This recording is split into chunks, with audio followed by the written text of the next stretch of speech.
Welcome back to 10-Minute Marketing, all you marketing maniacs. Your weekly resource for news, tips, trends, and more to help take your business's marketing from 0 to 10 in 10.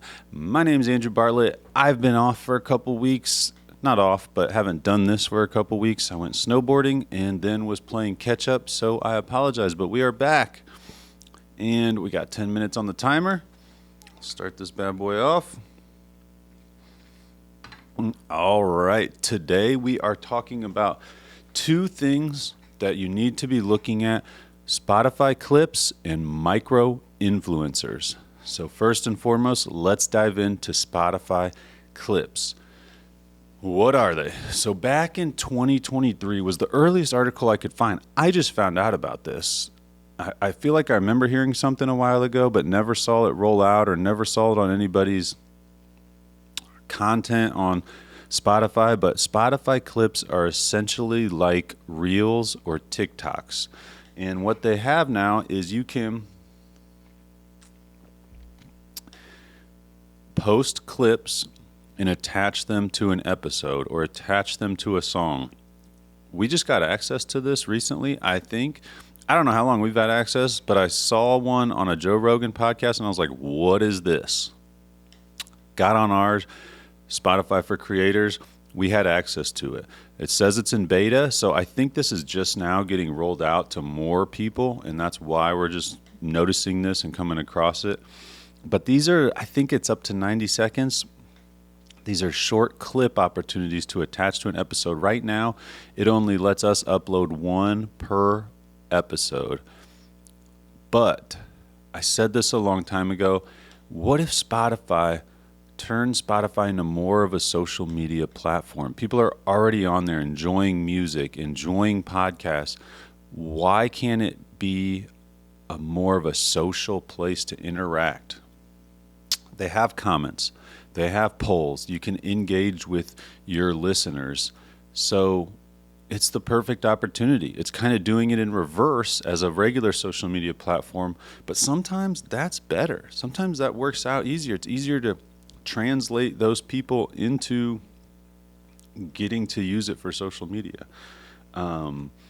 So why are they doing this, and why do you need to pay attention to it? So if you create on Spotify, if you're not using Spotify, it's a great platform, obviously, for music, but more and more podcasts are going on there constantly. They've done a huge push for this over the last couple of years.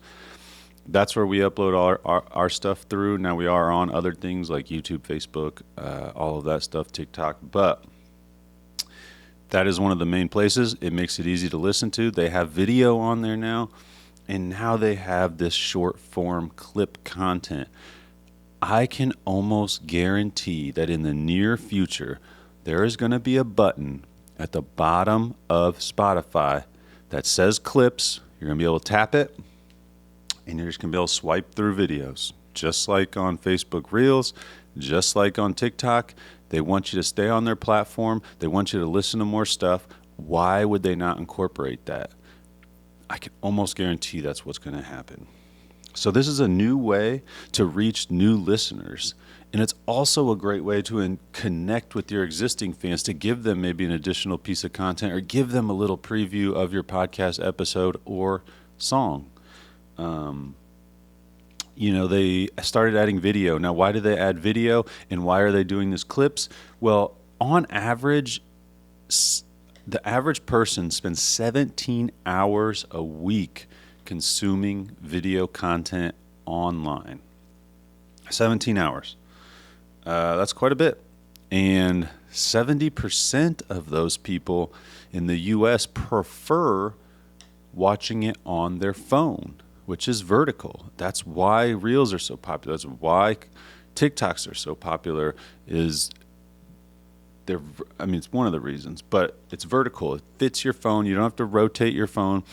Hell, eventually we're probably going to have our freaking TVs at home vertical as this age group that's used to consuming vertical content ages up and are buying TVs for their home and are watching stuff at home Why would you not have that? You can already get the Samsung frame with an automatic frame that connects to your phone. And when you turn your phone vertical, you can make it automatically rotate your TV vertical to consume the content from your phone on your TV. So this is just another push in vertical video and another opportunity for you as a creator, as a podcast host, as a musician to get your content out there. Now, when TikTok first came out, I highly suggested taking advantage of it, using it. I did not follow my own advice. I did not get on there and post as much as I should have. We are posting to our episodes. We just did our first one on Friday. We got a clip made. We got it on there. Now, most people, if you're promoting your music or podcast correctly, you're making clips anyway. You're making those to post on Facebook Reels or on TikTok. So why not post them to Spotify as well? It is going to be a huge thing. If they add that video, when they add that video button, clips button at the bottom, if you are already doing it, you are going to be at a huge advantage and you're going to be ahead.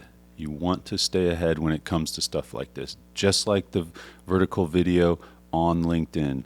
Watch a previous 10-minute marketing if you want to learn more about that. The second topic, micro-influencers. What is a micro-influencer? So a micro-influencer, if you think of a large influencer that has over 100,000, usually like 500,000 or 1 million or multi-million followers, those are large influencers. Those are big influencers that have a huge following. Micro-influencers are people with just like 1,000 to 100,000 followers. They're smaller. They're getting started off. Why is that beneficial, and why should you be thinking about this for your business? Excuse me. On average, a micro-influencer's engagement rate is 7 to 10%. Now, a large influencer is more like 1 to 3%. Why is that? Well, I believe that when you look at a big influencer, say a celebrity or something like Kim Kardashian or whatever, they have millions and millions of followers, but those followers probably do not feel quite as connected to them because they're so famous, because they're such a big influencer. That influencer does not have time to go respond to people's comments, to engage with them directly. Whereas micro-influencers, they're on the hustle, they're hungry, they're trying to build their following, so they're going to take the time to do that and build their following, and that, I think, makes people feel more engaged and connected to those micro-influencers. What does that mean for your business? So if you make a post, if they make a post for you, well, there's a higher chance that those people are going to engage with it, that they're going to listen to it. A statistic I saw was 82% of consumers are more likely to follow a micro-influencer suggestion over a traditional ad. So advertising on social media is great. Still one of the lowest cost per impressions there is, but an actual suggestion from a person. Think how often you're looking for that. Think how often you post, looking for a garage door person or looking for this or that. You're looking for suggestions, and you want them from people that you can trust, that you feel connected to. So that is a huge opportunity right there. Now, past that, you think of a large influencer like a business. And when you're trying to work with a business, you deal with some more stuff. You got contracts. Might be hard to work out a deal with them. They're going to be more expensive and maybe not quite as flexible. So flexibility, when you're thinking of micro-influencers, is a big thing. They could probably are a little more lenient on posting, what they'll post, how much they'll help you. And not only that, but the cost. If you're trying to work with a huge business, they're going to cost a lot more. And it's the same thing here. Think of it as a small business or local business compared to a giant business. And think about just trying to communicate with a giant business. Have you ever tried to call Facebook? Have you ever tried to call Google? It is almost impossible to get on the phone with somebody. But if you call Ootbox Media, hit 1 or 2 or whatever prompt to whoever you're trying to get to. We're going to get on the phone and we're going to be right there to chat with you. It's the same type of thing here. You're going to be able to get a hold of that person easier. They're going to be a little bit more flexible, and they're going to be cheaper. So if you have a large influencer that has 1 million followers and you got to pay them, large influencers can charge $10,000, $100,000, $10,000, $100,000 for campaigns, for a single post sometimes, depending on how big their following is. But if you get 10 micro influencers that have 10,000 followers and they only charge you 100, time's up, 100 or $200 as opposed to 10,000 or 100,000, you're already ahead.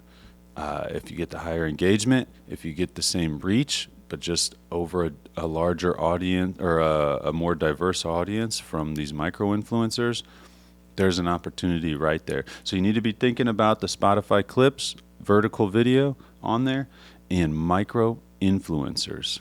Here at Ootbox Media, we're starting to work with some micro influencers, and we're talking more about that and how to roll that out in a strategic way and offer that to clients. Think about it. If these videos are helpful to you, or maybe you're just a business owner who you think these might be helpful to, please share that. Please tag them, and let's spread the growth of this. I'm posting it everywhere. This isn't on just a certain page or a certain platform or anything like that. I want to help as many people as I can. I'm Andrew Bartlett, Ootbox Media, 10-Minute Marketing. Thanks for watching.